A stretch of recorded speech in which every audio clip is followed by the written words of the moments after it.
हमारे चैनल पर राजस्थान की कक्षा 6ठी से 10वीं संपूर्ण संस्कृत और रीड संस्कृत का संपूर्ण कोर्स पढ़ाया हुआ है। प्लेलिस्ट से अपना अध्ययन करें। श्री गणेशाय नमः, सरस्वती नमः। हम संस्कृत वर्णमाला पढ़ने जा रहे हैं। संस्कृत वर्णमाला में किस तरह के रहस्य होते हैं इसका हमने एक वीडियो बना दिया है। दूसरे वीडियो के क्रम में यहां से शुरुआत कर रहे हैं। पहले वीडियो में स्वर और उनके प्रकार, व्यंजन और उनके प्रकार पढ़े थे। अब हम संस्कृत के मूल अल्फाबेट माहेश्वर सूत्र में जाते हैं। माहेश्वर सूत्र क्या है यह भी हमने प्रथम वीडियो के अंदर अंत में भगवान पाणिनि की कहानी के माध्यम से समझा था। अब उन्होंने जो संस्कृत के अल्फाबेट लिखी थी उसकी 14 लाइन है, 14 सूत्र है, ठीक है ना। भगवान शिव के डमरू की आवाज के 14 जो सूत्र है यही माहेश्वर सूत्र है। ऐ उण री दृक एव अंग अयुच हय व्रत लण यमंगण नम झबये घट दस जब घट दस खब झट तचट तव कप यश शर हल। इसी के अंदर से अष्टाध्यायी लिखी हुई है जो 8 अध्याय बने। एक किताब पूरी इसी के आधार पर लिखी हुई है जो पाणिनि के द्वारा लिखी हुई है। संस्कृत व्याकरण की वही मात्र किताब है और संस्कृत व्याकरण से हिंदी व्याकरण बनी हुई है। अब यहां देखिए प्रथम 4 लाइन के अंदर स्वर है, ठीक है ना। ऐ उण री दृक एव अंग अयुच, तो यहां पर अंतिम अक्षर को अपन को नहीं मानना है, ठीक है ना। अ ई उ री द्री ए ओ ऐ औ, ठीक है ना। तो ये यहां पर कितने स्वर हैं? 9। यहां पर कितने हैं? 9। 9 के अंदर जो 5 स्वर है वो ह्रस्व स्वर है। 5 में से 4 स्वर ऐसे हैं जिनके दीर्घ और होते हैं, तो वो दीर्घ 4 और ये 9 कितने हो गए? 13। 9 और 4 13, तो ये 13 स्वर होते हैं। हय व्रतलण यमंगण नम झबये घट दस जब घट दस खब छट तचट तव कप यश हल। ये बाकी की 10 लाइन है, ये क्या है? हल। हल किसको कहते हैं? व्यंजन को। अब व्यंजन 34 बार लिखे हुए हैं और कुल है 33। क्यों? क्योंकि है 2 बार लिखा हुआ है, एक बार यहां और एक बार यहां। अब देखिए पहले स्वरों की बात करते हैं। ए ई उ री द्री, दूसरी में 2, तीसरी में 2 ए ओ, चौथी लाइन में ए आई औ 2, तो 3 2 2 2 कुल मिला के 9 हो गए स्वर। इसके अलावा इसकी गहरी बात हम आगे करेंगे। अभी हम व्यंजन की बात करते हैं। देखिए व्यंजन में सबसे पहले अंतस्थ आते हैं। व्यंजन में माहेश्वर सूत्र में संस्कृत अल्फाबेट में सबसे पहले व्यंजन पढ़ते हैं तो यरल पढ़ते हैं। सबसे पहले ह, फिर य व र ल, य व र ल। अब ये य व र और ल यहां पर है, यहां पर य व र और ट मान्य नहीं है। अंतिम हलंत है उसको गिनना ही नहीं है ना। ह य व र और यहां पर ल, तो 2 लाइनों में अंतस्थ बन गए। ह को छोड़ दो, है अलग है, ठीक है ना। है किसके साथ है? है ऊष्म के साथ है, इसलिए य व र ल ये कितने? 2 लाइनों से बने। अब देखिए 7वीं लाइन में य म ग ण न और म को नहीं मानेंगे तो ये सब 5 में है। पंचम अक्षर सबसे पहले आते हैं, ठीक है ना। किसी भी वर्ग के अंतिम अक्षर क वर्ग का लास्ट, च वर्ग का लास्ट, ट वर्ग का अंतिम और प वाली लाइन का अंतिम, ये सब सबसे पहले पढ़े जाते हैं, लास्ट वाले। फिर चौथे पढ़े जाते हैं, फिर तीसरे पढ़े जाते हैं, फिर दूसरे और फिर पहले। ये कैसे? देखिए यहां पर लिखा है क वर्ग, च वर्ग, ट वर्ग, त वर्ग और प वर्ग, ये आपके वर्ग है। क वर्ग का पहला क वर्ग का दूसरा ख, क वर्ग का तीसरा ग, क वर्ग का चौथा घ, क वर्ग का 5वां ड़। आया समझ में? इसी तरह से प्रथम, द्वितीय, तृतीय, चतुर्थ और पंचम क च ट त प ख छ ठ थ फ ग ज ड द ब घ झ ढ ध भ और ड़ य ण न म। इस तरीके से ये पहले, दूसरे, तीसरे, चौथे, 5वें। तो माहेश्वर सूत्र में सबसे पहले 5वें पढ़े जाते हैं। ये सबसे पहले तो आपके अंतस्थ य र ल पढ़े जाते हैं, य व र ल पढ़े जाते हैं और उसके बाद में 5वें देखिए य म ग ण न। आगे फिर 8वीं लाइन देखिए झ भ, ये झ भ, ये मानना नहीं। फिर घ ढ ध, तो ये बड़ा घ ढ ध और ये श, ये संस्कृत वर्णमाला है, इससे हिंदी वर्णमाला कैसे बनी उसको बता रहे हैं। उसके बाद में आपको एक बहुत महत्वपूर्ण बात बताएंगे, प्रत्याहार, ठीक है ना, ये प्रत्याहार। देखिए ये चौथे क्लियर हो गए, चौथे 8वीं और 9वीं लाइन के अंदर यहाँ अच्छी तरीके से ध्यान रखना, नहीं तो प्रत्याहार आगे समझ में नहीं आएंगे। प्रत्याहार के लिए ये यहाँ जानना जरूरी है। झ भ ये मानना नहीं है, घ ढ ध, ठीक है ना, झ भ घ ढ ध, ये चौथे आगे। फिर तीसरे आएंगे, तीसरे के लिए 10वीं लाइन है, माहेश्वर सूत्र की 10वीं लाइन है, जब गढ़ 10, जब गढ़ द, जब गढ़ द, ये तीसरे है। फिर दूसरे और पहले कंबाइंड है 11वीं लाइन, 11वीं लाइन सबसे बड़ी है, ख फ छ ठ थ, ये तो 5 हो गए, 6 7 8, 3 वर्ण है पहले, वो इसके अंदर ही है। इसका एक रीजन है, बहुत बड़े रीजन है, यहाँ बहुत बड़े रहस्य है। यहाँ 6 से लगाकर तय तक, यहाँ पर क्या है, च वर्ग ट वर्ग और तय वर्ग के अंदर एक छव प्रत्याहार होता है, उसको बनाने के लिए यहाँ पर ये लिखे हैं। तो ख फ छ ठ थ, ख फ छ ठ थ, ये कौन से हो गए, मतलब दूसरे के बाद में लास्ट में आते हैं पहले च ट त, च ट त यहाँ से ले लिए और क प यहाँ से ले लिए, च भी पहला, ट भी पहला, त भी पहला, क भी पहला, प भी पहला, तो ये प्रथम हो गए। समझ में नहीं आया तो रिपीट करके वीडियो देख ले, अभी 2-4 मिनट ही हुए, समझ में आ जाएगा कि यहाँ पर क्या है। सबसे पहले अंतस्थ पढ़े जाते हैं, फिर 5वें, फिर चौथे, फिर तीसरे, फिर दूसरे, फिर पहले, और अंत में श श श ह, स स सर हल, ठीक है ना, स स स ह, ये ऊष्म अंत में पढ़े जाते हैं माहेश्वर सूत्र में। अब देखिए ये बात आपने पढ़ ली, अब हम बात करते हैं कि माहेश्वर सूत्र में किस तरीके से लिखे हुए हैं। ये वर्ग आपको याद होने चाहिए, तो आपको याद है ना, कचड़ तब खड़ तब गजड़ तब घजड़ तब ड़यण में, क क ग ग च छ ज ज य ट ठ ड ड न त थ द द न प फ ब ब म। अब देखिए संस्कृत वर्णमाला के अनुसार हिंदी वर्णमाला, यहाँ पर क च ट त क प, यहाँ से शुरू किया आपने, च ट त क प, च ट त क प। उसके बाद में यहाँ ख फ छ ठ थ, दूसरे, ये सब पहले हैं, ये सब कौन से पहले, ये दूसरे, ये तीसरे, ये चौथे और ये 5वें। तो यहाँ ख फ छ ठ थ लिख दिया, फिर ज ब ग ड द स, ज ब ग ड द, फिर लिख दिया झ भ घ ढ, झ भ घ ढ ध, तो ये लिख दिया झ भ घ ढ ध, फिर यम न न, यम गण न लिख दिया। अब देखिए अब यहाँ पढ़ना क्या है कि यहाँ च है तो यहाँ छ नहीं आएगा, इसका क्रम ये नहीं है, ये कौन सा है, ये केवल 3 वर्ग में है, ठीक है ना।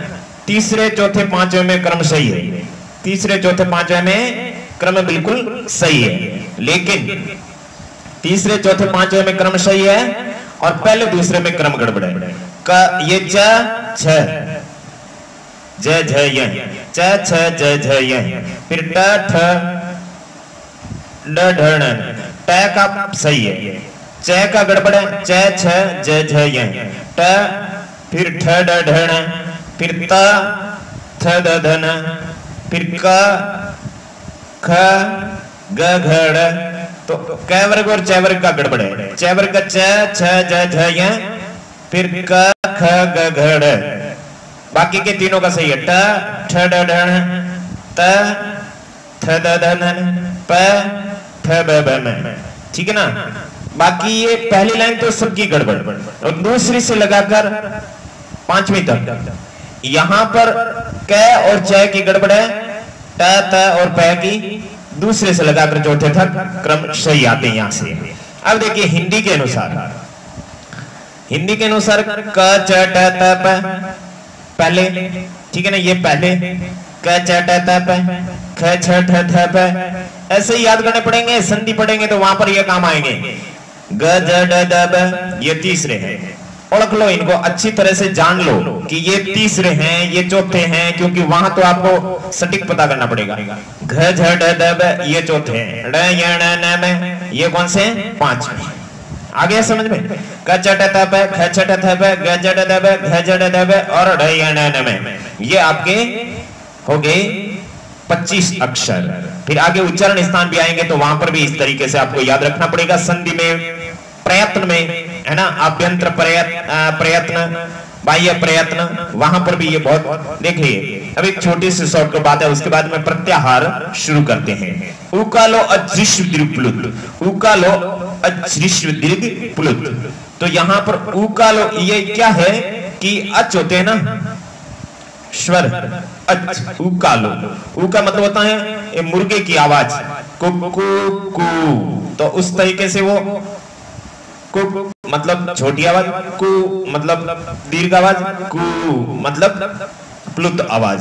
तो कोई भी अच, यहाँ पर अच है, अच, फिर ये झ का है होता है झैत्व संधि से, धृष्व, धृष्व का हृष्व, हृष्व दीर्घ प्लुत, अच होते हैं वो क्या होते हैं, हृष्व दीर्घ प्लुत होते हैं। आ रहा है समझ में?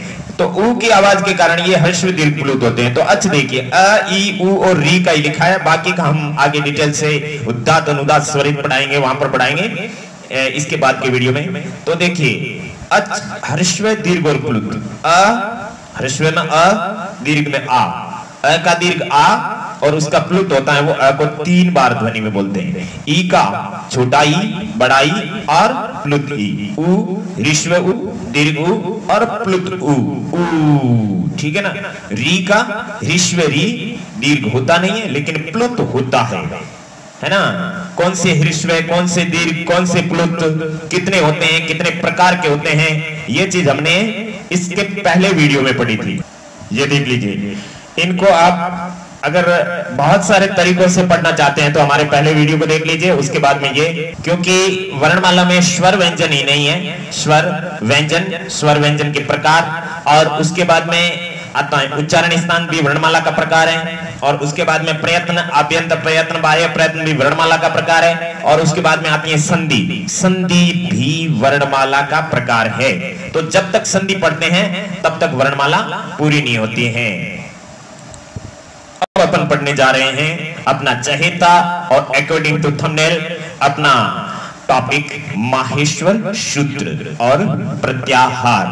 देखिए संस्कृत में कुल 42 प्रत्याहार होते हैं और वैसे 44 भी होते हैं। तो ये प्रत्याहार कैसे बनते हैं अगर आपको पता है, आप जानते हो, थोड़ा बहुत आपको ज्ञान है, तो अपनी छोटी सी गंगा के लोटे को छलकने मत देना, अपने पास रखना, संतोष पूर्वक पूरा वीडियो देखना। तो आपको क्या है कि हम ऐसा रिवीजन करवाएंगे, क्योंकि 42 है, आप भूल सकते हो, इसलिए हम आपको उस एक ट्रिक से समझाएंगे कि आप कभी नहीं भूलोगे। तो याद रहे प्रत्याहार क्या होता है, क्योंकि कुछ लोग हैं जिनको बिल्कुल भी पता नहीं है, कुछ लोग हैं जिनको थोड़ा थोड़ा पता है, कुछ लोग हैं जिनको पूरा पता है, फिर भी उनको कुछ जानकारी नई अवश्य मिलेगी, इसलिए हम जीरो से पढ़ा रहे हैं। देखिए माहेश्वर सूत्र है ना, इसके अंदर आदिर अंतेन संहिता नाम का सूत्र है। उस सूत्र के अनुसार आदि का मतलब शुरुआती अक्षर और अंतिम यानी अंतिम अक्षर, ये दोनों मिलकर के इसके बीच में आने वाले सभी स्वरों की गिनती की जाती है, उसको कहते हैं प्रत्याहार। देखिए ये क्या है, क्या है ये अ, और ये क्या है, ये च। तो यहां देखिए अब इस आ और इस च को लिखा है, मैं उदाहरण देके समझा रहा हूं, आराम से धैर्य के साथ में समझिए। अ से लगाकर च तक क्या होता है, अच। तो यहां इसकी गिनती इसकी होगी, इसकी होगी, इसकी होगी, इसकी नहीं होगी। री और दृग की होगी, इसकी नहीं होगी। और ए और ओ की होगी, ग की नहीं होगी। आई और औ की होगी, च की भी नहीं होगी। अच के अंदर च की गिनती नहीं होगी, अ की होगी। बात समझ में आया? तो अच में कितने अक्षर होते हैं, अ ई उ री ली ए ओ आई औ, 9 अक्षर कुल मिला के अ ई उ री ली ए ओ आई औ संपूर्ण स्वर आते हैं वो अच में आते हैं। इसीलिए संस्कृत में स्वरों को क्या कहते हैं, अच कहते हैं, ठीक है ना। ववल्स यानी अच यानी स्वर। बात समझ में आया? अब बात करते हैं व्यंजन की। तो ह यहां पर पढ़ा है, देखो ह यहां से लगाकर ये ल तक क्या हुए, हल। इसीलिए संपूर्ण व्यंजन को क्या कहते हैं, हल, ठीक है ना। संपूर्ण व्यंजन को क्या कहते हैं, हल कहते हैं। ये देखिए हल संपूर्ण व्यंजन। तो हल क्या है, प्रत्याहार। अच क्या है, प्रत्याहार। ऐसे ऐसे बीच बीच में से बहुत सारे प्रत्याहार बने हुए हैं। अच्छा, और हल तो यही एक देखिए, अ से लगाकर और ल तक अल प्रत्याहार होता है। ये पड़ा अल प्रत्याहार। उसमें क्या होता है, संपूर्ण वर्ण वाला, मतलब स्वर भी आते हैं, व्यंजन भी आते हैं। तो 3 प्रत्याहार तो आपको याद हो गए, अच, अच, हल और कौन सा, अल। अल में संपूर्ण वर्णमाला आती है। अब जरा ध्यान दीजिए, शुरुआत से शुरू करते हैं। देखिए, अ से शुरू होने वाले 1 2 कुल 8 प्रत्याहार है, ठीक है ना। अ से शुरू होने वाले 8 प्रत्याहार है, कुल कितने, 8। अ ई उ ण, यहां तक 8 प्रत्याहार है। अगर अपन को जरूरत पड़ जाए कि अपन को अ ई उ चाहिए तो वहां पर 8 प्रत्याहार होगा। अपन ऐसे नहीं कि अ ई उ, अपन नहीं, पाणिनि ने मतलब कहीं पर अ ई उ की जरूरत पड़ गई तो उसने कहा कि आप अण, ठीक है ना, अण बोलो उसको।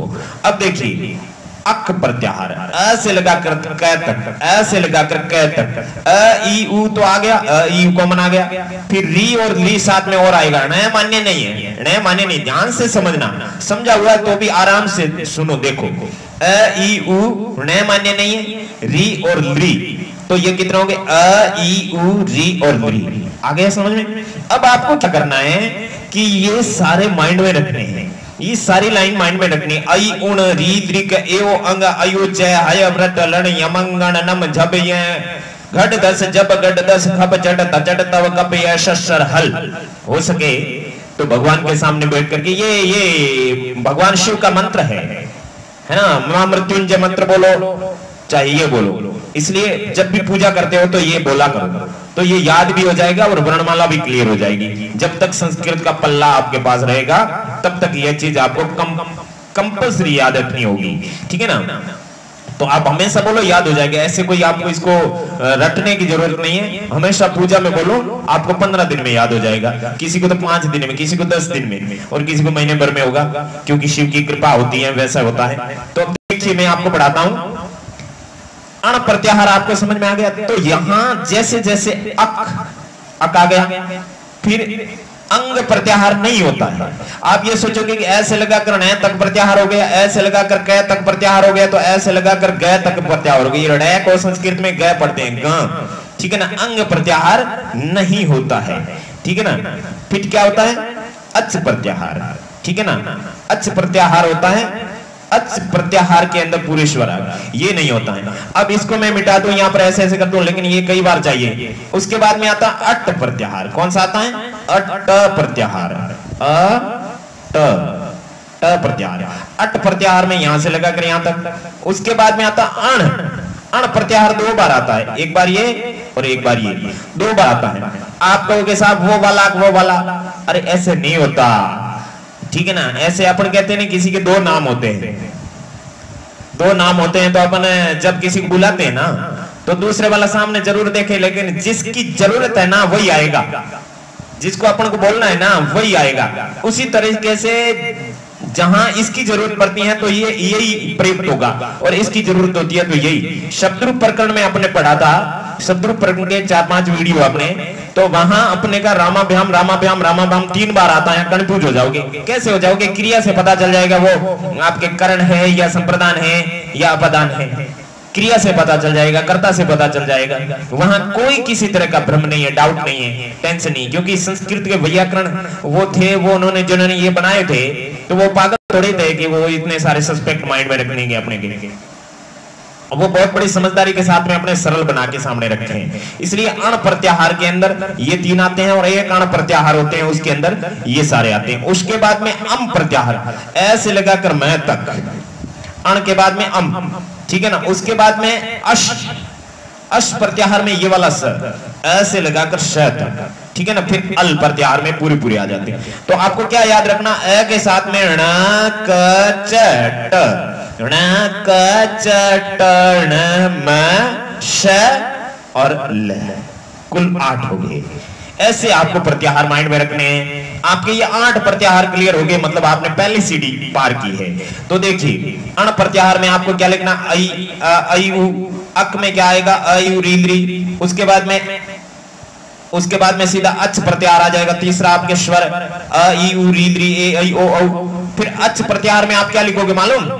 अच प्रत्याहार के अंदर उसके बाद में अट, ये ट है यहाँ पे।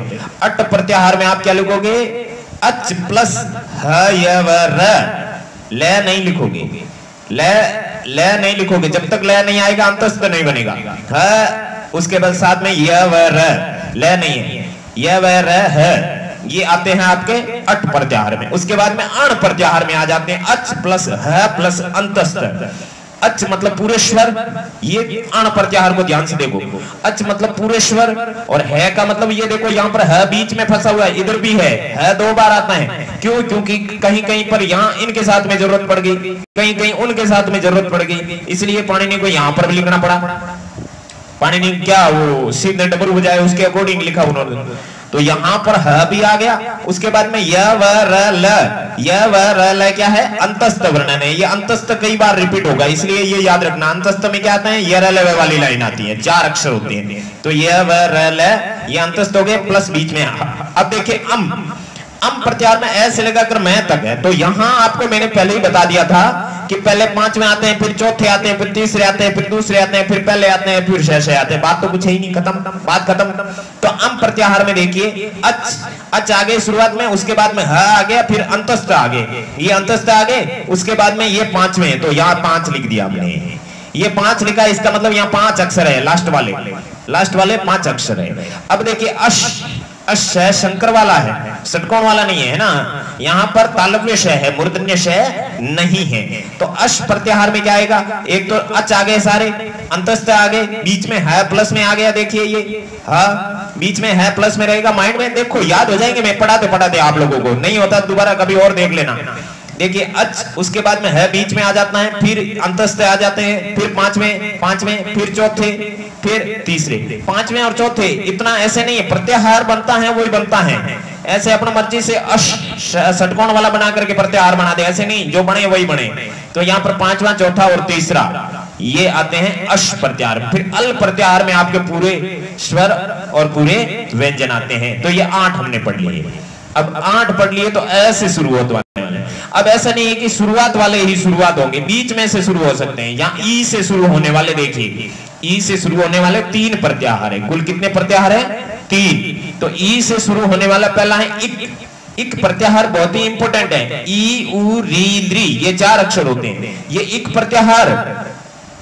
और उसके बाद में ये आएगा यण प्रत्याहार। ये इक और यण का बहुत बड़ा संबंध है यण संधि में। यण में यण का इक बन जाता है यण संधि में। तो ये चीज आपको प्रत्याहार याद होंगे तब संधि में काम आएंगे, क्योंकि हर एक प्रत्याहार संधि के अंदर रिपीट होगा।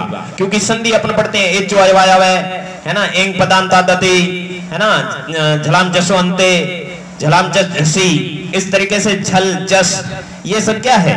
ये अपने प्रत्याहार है। तो ये प्रत्याहार आपके दिमाग में रहेंगे तो वहां पर भी काम आएंगे। तो इक प्रत्याहार देखिए, इक प्रत्याहार में ई से लगाकर कै तक, यहाँ ई से लगाकर कै तक आगे, ई उ री री, उसको इक कहते हैं, ठीक है ना। फिर आता है इच, ई से लगाकर चै तक, मतलब अ नहीं है, बाकी सारे स्वर है। इच प्रत्याहार में अ को छोड़कर सारे स्वर है, क्योंकि ई तो यहां से शुरू होता है और चै तक पूरे स्वर है, इसलिए वो तो पीछे रह गए ना। आया समझ में? तो इच प्रत्याहार में अच प्रत्याहार और इच प्रत्याहार में क्या अंतर है? अच प्रत्याहार में पूरे अच आते हैं, इच के अंदर अ नहीं आता है, अ को छोड़कर सारे अच मतलब स्वर। अब देखिए इण प्रत्याहार, इण प्रत्याहार में ये इतना सा नहीं है, ये वाला प्रत्याहार नहीं, ई से लगाकर न तक, ये वाला न नहीं है, ये वाला न, ठीक है ना। तो यहाँ पर अ को छोड़ करके पूरे स्वर, और उसके बाद में है और अंतस्थ, है और अंतस्थ, यहाँ तो आते ही आपको पता ही है, पहले ही पढ़ा था, बार बार और पढ़ेंगे। उसके बाद में ये 3 हो गए ई वाले। फिर आते हैं ऊ वाले। ऊ वाले में उक प्रत्याहार है। उक प्रत्याहार में ऊ से लगाकर कै तक, यहां पर इनको अ और ई की जरूरत नहीं थी, ऊ री और ली, ऊ री और ली की जरूरत थी, इसलिए उक प्रत्याहार बना दिए। उक का एक ही है, ऊ की शुरुआत होने वाले। अब देखिए यहाँ पर री और ली से शुरू होने वाले कोई भी प्रत्याहार नहीं है। देखिए आप लोगों ने कई बार पढ़े हैं, लेकिन ये जानकारी आपको होनी चाहिए कौन से शुरुआत होने वाला प्रत्याहार नहीं है, री और ली से। फिर ए से देखिए, ए से शुरू होने वाले दो प्रत्याहार है। ए से शुरू होने वाले दो प्रत्याहार कौन से? ए से लगाकर ग तक और ए से लगाकर च तक। बहुत ही जरूरत पड़ती है। एंग प्रत्याहार, एंग पदांता दति, तो एंग प्रत्याहार में ए और ओ आते हैं, एक मात्रा वाले, और उसके बाद में एच प्रत्याहार में चारों ही आ जाते हैं, ए ओ ऐ औ, ठीक है ना। एच प्रत्याहार आपके अयदि संधि में आता है, एच एच का क्रमशः अय आय अब और आव बनता है, तो वो वाली संधि यहाँ पर एच प्रत्याहार से होगी। अब ऐच प्रत्याहार है, इसके अंदर ऐ और औ आते हैं, ठीक है ना।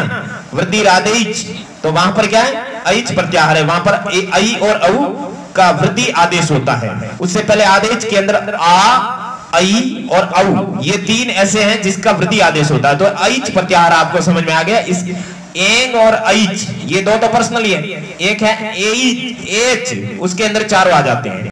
अब आपके ओ और औ से शुरू होने वाले कोई भी प्रत्याहार नहीं है, ओ से शुरू होने वाले और औ से शुरू होने वाले, एक एक की हम कड़ी नजर रख रहे हैं। तो इस तरीके से आपके ये हो गए स्वरों से शुरू होने वाले, स्वरों से शुरुआत होने वाले लेकिन व्यंजनों में पूरे होते हैं, और व्यंजन से शुरुआत आने वाले स्वरों में पूरे होंगे, ऐसे होंगे नहीं क्योंकि स्वर तो पहले आ गए, ठीक है ना। अब यहां से व्यंजन शुरू हो रहे हैं, ठीक है ना, यहां व्यंजन शुरू हो रहे हैं, तो व्यंजन से शुरू होने वाले यहां पर अपन ने लिखे हैं। तो ये कितने हो गए? 8 और ये 3 11 और 1 12 और 2 14 और 1 15, कुल मिला के 8 ए वाले, 3 ई वाले, 1 ऊ वाला और 2 ए वाले और 1 ऐ वाला, कुल मिला के 15 प्रत्याहार है जो स्वरों से शुरू होने वाले हैं। अब अपन व्यंजनों से कहा ह से शुरू होता है तो हर्ष प्रत्याहार, और एक होता है हल प्रत्याहार, दो ही है। से शुरू होने वाले दो ही है, हर्ष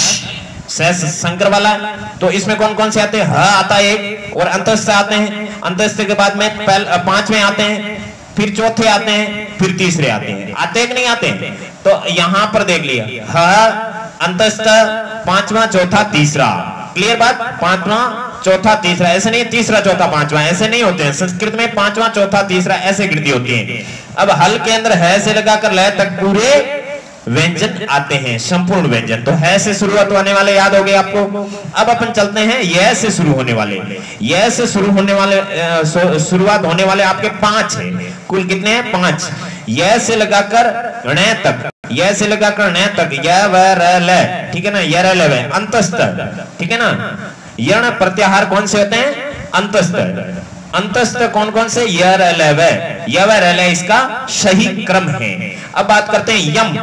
यम प्रत्याहार के अंदर यह से लगाकर मैं तक है, इसमें अंतस्थ प्लस 5वें, अंतस्थ प्लस 5वें, ये पड़े अंतस्थ और ये पड़ा 5वां, ठीक है ना। उसके बाद में आते हैं यह प्रत्याहार के अंदर इस यह तक है। तो यहां बहुत बड़ी ध्यान देने की बात है। यह प्रत्याहार आपका जो है उसके अंदर कौन कौन से आते हैं? पहले तो आपके यही के अंदर आपके यह से शुरुआत होने वाले कौन कौन से? अंतस्थ आ गए, प्लस आपके अंतस्थ यह से शुरू हो रहे हैं तो है तो आपके कट गया, यह वह ये अंतस्थ आ गए। उसके बाद में 5वें आ गए। उसके बाद में झ और भय आता है, चौथे पूरे नहीं आते हैं, ठीक है ना। झ और भय आते हैं, झ और भय, ठीक है ना। झ च वर्ग का है और भय प वर्ग का, च वर्ग वाले और प वर्ग वाले, और घ ढ ध ये तीनों चौथे कट हो जाते हैं, इसलिए इसके अंदर 5वें और झ भय आते हैं यह प्रत्याहार में। इसकी कहीं जरूरत पड़ गई, ये इंपोर्टेंट नहीं, मतलब कुछ ऐसे हैं जो इंपोर्टेंट है और कुछ ऐसे हैं जो इंपोर्टेंट नहीं है, लेकिन अपने लिए सारे इंपोर्टेंट। 42 तो हैं, अभी कर लेंगे। अब यह प्रत्याहार में देखिए, ये यह से लगाकर आपका दूसरा वाला यह कहां है? यह प्रत्याहार, यह देखिए, हयवरटलन यमंगणनम झब ये धड़गस जब गड़दस खब छड़ थचड़ तव कप ये पड़ा यह मिल गया। तो यहाँ कप यह तक 5 में पूरे हो जाते हैं। तो यह प्रत्याहार में अंतस्थ प्लस 25, यानी अंतस्थ प्लस 25, श को छोड़ देना है और यहाँ पर है को भी छोड़ देना है। एक तो उधर रह गया, एक इधर रह गया, है भी नहीं आता है। ये नहीं आते हैं, श नहीं आते हैं। यह में अंतस्थ आ जाते हैं ऊपर से, बीच में पांचवें, चौथे, तीसरे, दूसरे और पहले यह तक आ जाते हैं। क्लियर। अब यर प्रत्याहार, यर प्रत्याहार में इधर ह देखो, आराम से देखो, यर में यह से लगाकर इस र तक, लास्ट वाले र तक, तो इधर तो आपके है छूट गया और यहां र तक बाद में देखो यहां पर कितने हैं, दो नहीं है, एक ही है ह, और ल तो मान्य नहीं है, इसलिए इधर से यह है छूट गया और उधर से वो है छूट गया। तो यर प्रत्याहार के अंदर, यर प्रत्याहार के अंदर है को छोड़कर सारे व्यंजन आते हैं। यर प्रत्याहार में है को छोड़कर सारे क्या आते हैं, व्यंजन। ठीक है ना। यरो यरो यरो अनुनासिक है, अनुनासिको वा, इस तरीके से यर प्रत्याहार भी आपके बहुत काम का चीज है। अब आते हैं वश प्रत्याहार, क्योंकि है से शुरुआत होने वाले 2 पढ़ लिए और यह से शुरुआत होने वाले 5 पढ़ लिए। अब वह से शुरुआत होने वाले अपन पढ़ेंगे 2। वश प्रत्याहार, वह से लगाकर इस शय तक, तो इसमें आपके क्या आएगा, एक तो आएगा वाह। कहने का मतलब यहां वश प्रत्याहार में व, र और ल 3 ही है। ठीक है ना। यह नहीं है, बिना यह का अंतस्थ, व, र, ल, पांचवा, चौथा और तीसरा, ये पांचवा, ये चौथा और ये तीसरा, इस तरीके से वश प्रत्याहार। फिर आता है वल, वल के अंदर वह से लगाकर आपके ल तक, पूरे के पूरे ल तक आपके कौन कौन से आए थे, यानी कि यहां पर यह को छोड़ करके सारे व्यंजन आएंगे। वल प्रत्याहार में यह को छोड़ेंगे। अब आप कहोगे इस है को भी छोड़ रहे हो, है को नहीं छोड़ रहे हैं, क्योंकि है यहां वाला काउंट हो गया। आगे समझ में। वल प्रत्याहार, वश और वल, वह से शुरू होने वाले 2। अब रल प्रत्याहार, ये र से शुरू होने वाला है, ये प्रत्याहार है रल प्रत्याहार। एक र प्रत्याहार होता है वो अलग है। ठीक है ना। यहां पर रल प्रत्याहार है, यह वह को छोड़कर सारे व्यंजन, क्योंकि वल के अंदर तो वह आ गया, रल के अंदर रह नहीं आया, रल के अंदर वह नहीं आया, इसीलिए वल में तो यह नहीं है और रल में यह और वह दोनों नहीं है। आ गया समझ में। ठीक है। अब मय प्रत्याहार, यहां पर देखो यमंगणनम, यहां पर मां से लगा करके और यह तक, मैं से लगाकर यहां तक कौन कौन से, देखिए यहां ध्यान से, यह को छोड़कर सभी स्पष्ट व्यंजन। ठीक है ना। मय प्रत्याहार, मैं से लगाकर ये, यह नहीं, ये। ठीक है ना। तो इस यह को छोड़ दिया, पांचवें, चौथे, तीसरे, दूसरे, पहले, ये आ गया समझ में। इस यह को छोड़कर सारे स्पष्ट व्यंजन यानी 24 वर्ण आते हैं मय प्रत्याहार में। अब गम प्रत्याहार, ठीक है ना। गमो हस्वाद गमो नित्यम, एक संधि आएगी उसमें गम प्रत्याहार आएगा। तो ये गम प्रत्याहार में ये ग, ण और न 3 वर्ण आते हैं, ये और मैं छोड़ देते हैं। आया समझ में। इस तरीके से ये ग से शुरू होने वाले 1, मैं से शुरू होने वाला 1, र से शुरू होने वाला 1, वह से शुरू होने वाले 2। अब झ से शुरू होने वाले आपके कितने हैं, 5। यह से शुरू होने वाले और झ से शुरू होने वाले 5 हैं और अ से शुरू होने वाले 8 है। ठीक है ना। ये सबसे ज्यादा है, यह, झ और अ। ठीक है ना। छश प्रत्याहार के अंदर झ से लगा तो श तक, झब यह धड़गश मतलब चौथे। अब झश के अंदर श शंकर वाला है तो चौथे और तीसरे आएंगे, झब यह धड़गश जब गड़दस।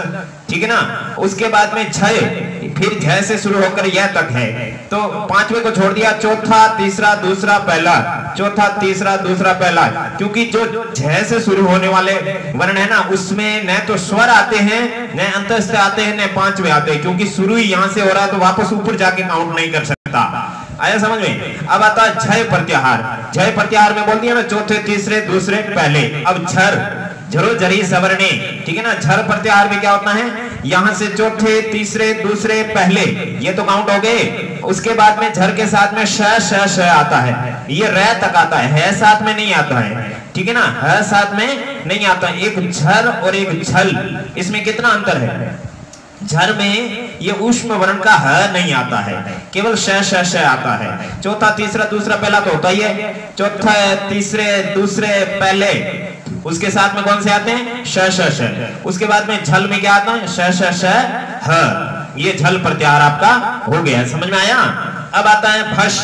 भश प्रत्याहार में भ कहां पर है, जब गणदस, यहां पर देखिए झ भ से लगाकर ये इस तक, इसमें झ को छोड़कर सारे चौथे हैं भश प्रत्याहार में। ठीक है ना। झ को छोड़कर चौथे, भ, घ, ढ, ध, भगड़, ध, भगड ध, ठीक है ना। तो यहाँ पर भ घ ढ ध, झ को छोड़कर सारे चौथे भष प्रत्याहार में इसकी जरूरत पड़ी है। झ नहीं चाहिए तो नहीं चाहिए। जस प्रत्याहार बहुत अच्छा प्रत्याहार है, एक ही लाइन में जश, जय से लगाकर शायद जबगढ़ दस, तो ये सारे तीसरे वर्ण आते हैं कि ये जस बन जाता है। जस बन जाता है, जस पसंद आती है ना जगदीश वाली, जगत प्लस ईश वाली, उसमें ये जस बनता है, विकार बनता है। तो यहाँ पर ये तीसरे हैं, सारे तीसरे। अब बश, बश प्रत्याहार में ये बै से शुरू होता है ना। जय को छोड़ करके सारे चौथे हैं। ये जय जय वर्ग का है और जय भी जय वर्ग का है, बश और बश, ठीक है ना। यहाँ जय को छोड़कर चौथे हैं, यहाँ बै को छोड़कर तीसरे हैं। जय सॉरी जय को छोड़कर सारे तीसरे, ब ग ड दस, ब ग ड द, ठीक है ना। ये हो गए बै से शुरू होने वाले। अब ख से शुरू होने वाले, खय प्रत्याहार है। खय इधर दूसरे, इधर पहले, तो ये हो गए आपके दूसरे और पहले। फिर खर प्रत्याहार है, ठीक है ना। प्रयत्न पढ़ेंगे तो वहां खर प्रत्याहार बहुत ही इंपोर्टेंट रहेगा। तो इसमें पहला दूसरा स, खर प्रत्याहार में पहला दूसरा स, दूसरा पहला स, ये दूसरा पहला श है साथ में नहीं खर में, ठीक है ना। तो ख से शुरू होने वाले दो, ये खय और खर। उसके बाद में छौ, ठीक है ना, ये छतरी वाला, और ये व, तो ये बहुत ही इंपोर्टेंट है छौ, क्योंकि इसमें च छ ट ठ त थ। तो यहां से देखिए छ, ये च, ये छ, ये ट, ये ठ, ये त, ये थ, ऐसे उल्टे काउंट हो रहे। च के दो अक्षर पहले, है ना, मेंटल एबिलिटी का है। च से दो अक्षर पहले छ, ट से पहले दो अक्षर पहले ठ, त से दो अक्षर पहले थ, खब छठताओं में छौ प्रत्याहार है। ये बहुत ही इंपॉर्टेंट है, क्योंकि क वर्ग और प वर्ग उनको नहीं चाहिए, बीच वाले तीनों चाहिए। तो च छ ट ठ और थ त थ, ये छौ प्रत्याहार इंपॉर्टेंट है। उसके बाद में चय, चय प्रत्याहार में वेरी सिंपल है, चय से लगाकर यह तक, तो यहाँ पर वह काउंट नहीं होगा। च ट त और क पहले, सारे पहले। चर, चर प्रत्याहार चरत्व संधि में बहुत ही इंपॉर्टेंट आएगा, पहला वर्ण बनाता है, ठीक है ना, विकार पहला बनता है। तो ये इसमें चर प्रत्याहार में जय से लगाकर र तक है, पहला और श, पहला श, चर में पहला श, और अभी एक पढ़ा था ना खर, खर में पहला दूसरा से। चर और खर में क्या अंतर है? ख दूसरा है तो इसमें पहला दूसरा शामिल है। चर में च पहला है तो पहला श है। ऐसे समझ में यही मिल जाते हैं। ये छ दूसरा है तो यहाँ दूसरा, च पहला है तो ये पहला, च पहला है तो ये पहला, ये दूसरा है तो ये दूसरा। क्योंकि जो प्रत्याहार जहां से शुरू होता है ना, वहीं से यहाँ देखो, ये झल में झ चौथा है तो इधर भी चौथे से शुरू हो रहा है, यहाँ सब चौथे से शुरू हो रहे हैं। मैं पांचवा तो पांचवे से शुरू हो रहा है, ठीक है ना। इस तरीके से ये अंतस्थ है तो अंतस्थ से शुरू हो रहा है। अंतस्थ के बाद में कौन सा आता है? पांचवा, चौथा, तीसरा, दूसरा, पहला, फिर श आते हैं। वेरी सिंपल है। फिर उसके बाद में शर प्रत्याहार, शर में श तीन ही आते हैं, ठीक है ना। उसके बाद में शल उष्माणु, ठीक है ना। शल प्रत्याहार है, उष्म व्यंजन आते हैं। तो शल में ये श और ये र कट गया और ये है और ल कट गया, तो उष्म वर्ण में श है आते हैं। कुल प्रत्याहार कितने हैं? 42, 42। कितने प्रत्याहार है? कुल 42। अब देखिए, ध्यान से देखिए, ये कुल 42, ये तो आपके क्वेश्चन वर्बली राइट हो जाएगा। इसके अलावा अष्टाध्यायी रे प्रत्याहार का प्रयोग किया गया है। अष्टाध्यायी में कौन से प्रत्याहार का प्रयोग किया गया है? रे प्रत्याहार का। ये बात अलग से है, ठीक है ना। रे प्रत्याहार का प्रयोग किया गया, लेकिन चय प्रत्याहार का प्रयोग नहीं किया जाए, इसलिए वहां 42 हो गए। अब उणादि सूत्रों में यम प्रत्याहार प्राप्त होता है। यम देखो, यह से लगाकर मैं तक, यहाँ पर यह से लगाकर मैं तक कोई नहीं था। यम प्रत्याहार देखो, चार्ट आपके सामने, ऐसे कोई नहीं बोर्ड के ऊपर इतना लिख करके कभी नहीं समझाया जाता है। तो यहाँ पर आपके यम प्रत्याहार उणादि सूत्र है, अलग अलग तरीके से सूत्र है, उसमें से उणादि सूत्र है, उसमें यम प्रत्याहार प्राप्त होता है। तो इन दोनों को मिलाकर के 44 होता है। इन दोनों को मिलाकर के कितने हो जाते हैं? 44। रे प्रत्याहार और यम प्रत्याहार को मिलाकर के 44 होते हैं। लेकिन चय प्रत्याहार वार्तिकों में मिलता है। वार्तिक किसे कहते हैं? वार्तिक देखिए, पाणिनि, कात्यायन और पतंजलि, ये तीन त्रिमुनि हैं, व्याकरण के त्रिमुनि हैं। पाणिनि सबसे पहले थे, उन्होंने सूत्र लिखे थे, और उसके बाद में कात्यायन ने वार्तिक लिखे थे, सूत्र जैसे ही है। और आजकल सूत्रों के बीच में वार्तिकों का प्रयोग उतना ही महत्व रखते हैं। तो उन वार्तिकों में चय प्रत्याहार मिलता है, ठीक है ना। चय प्रत्याहार वार्तिकों में मिलता है, इसलिए अष्टाध्यायी में नहीं है, लेकिन अष्टाध्यायी में रय प्रत्याहार है जो इसमें नहीं है, ठीक है ना। गुणादि सूत्रों में यम प्रत्याहार मिलता है जो कहीं नहीं है। तो रय प्रत्याहार और यम प्रत्याहार मिलकर के कितने हो गए? 44। और यहां पर जो चय प्रत्याहार है ना, ये 42 में इंक्लूड है, जो मान्यता प्राप्त प्रत्याहार है। तो मान्यता प्राप्त प्रत्याहार कितने? 42। आशा करते हैं आपको वीडियो पसंद आया होगा। ऐसा हम नहीं कहेंगे, क्योंकि आप आपकी आवश्यकता के लिए पढ़ रहे हैं और हम सब्सक्राइब बढ़ाने के लिए, चैनल को मोनेटाइज करने के लिए पढ़ा रहे हैं। इसलिए हमेशा हम आपको मेहनत करके हैंडमेड नोट्स बना करके इसी तरह से पढ़ाते रहेंगे। हमारे पूरे वीडियो देखें और अपने मित्रों को भी देखने के लिए दें, क्योंकि हम जिस तरीके से कोचिंगों में पढ़ाते हैं तो बच्चे बोलते हैं कि आप YouTube पे भी पढ़ाइए तो सब लोगों को फायदा हो जाए और आपको भी होगा। इन्हीं शब्दों के साथ हम अपनी मधुर वाणी को यही विराम देते हैं। अगले वीडियो तक भगवान आपका भला करें। हे भगवान भला सबका करो, शुरू हमसे करो। छठी से 10वीं तक संपूर्ण संस्कृत पढ़ने के लिए चैनल सब्सक्राइब करें। हमारे चैनल पर राजस्थान की कक्षा 6 से 10वीं संपूर्ण संस्कृत और रीड संस्कृत का संपूर्ण कोर्स पढ़ाया हुआ है। प्लेलिस्ट है, अपना अध्ययन करें।